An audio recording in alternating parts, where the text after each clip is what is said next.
A seismic decision today, one that stands right at the center of race, respect, money, and consequences in America. Donald Sterling, the billionaire owner of the Los Angeles Clippers, banned for life for making racist remarks.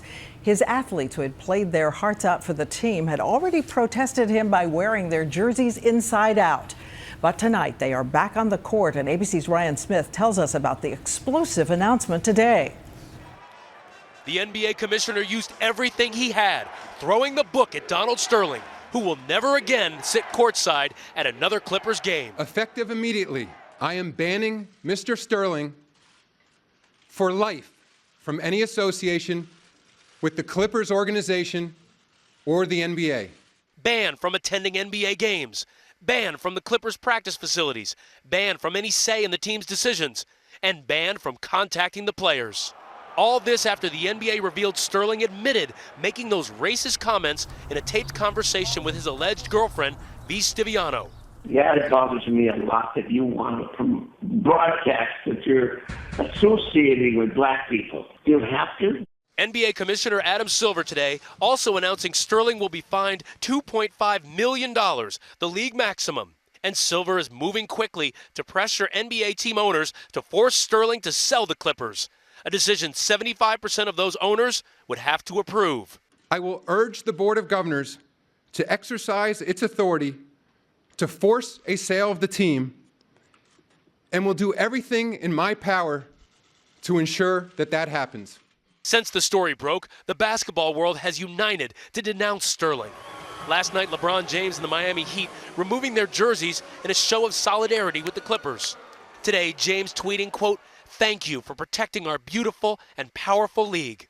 Magic Johnson adding, quote, "Now let's hope that the other 29 owners do the right thing." Are you a racist, Mr. Sterling? Not a word from Sterling himself. Last seen Sunday, leaving a steakhouse with his estranged wife. She defended him. Not true? No, of course not. Today, former NBA great Kevin Johnson, representing all the players, said this ugly episode should serve as a warning. I hope that every bigot in this country sees what happened to Mr. Sterling and recognizes that if he can fall, so can you.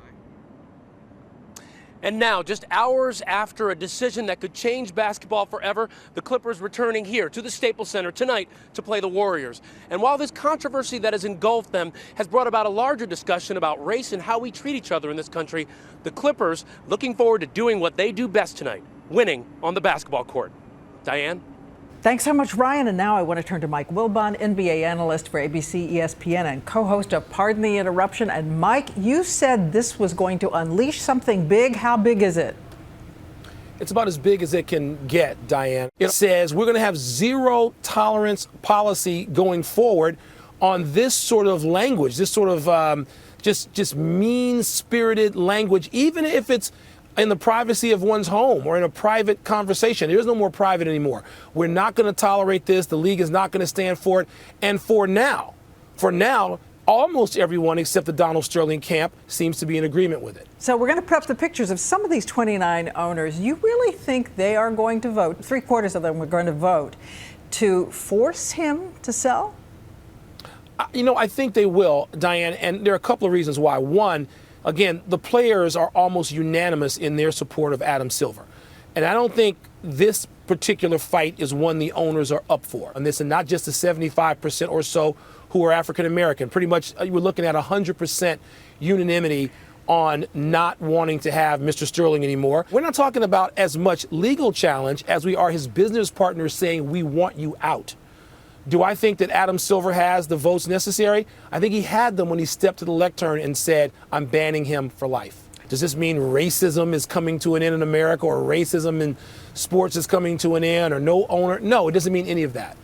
But slowly but surely, piece by piece, a million paper cuts, as is said, people get the message that this kind of behavior is not going to be tolerated, and essentially, eventually, it sort of dies off. I think when you say we can move you out, we can set you out and make you a pariah, I think people get the message. Our friend Mike Wilbon from our partner ESPN. Mike, great to talk to you tonight. Thank you. Thank you, Diane.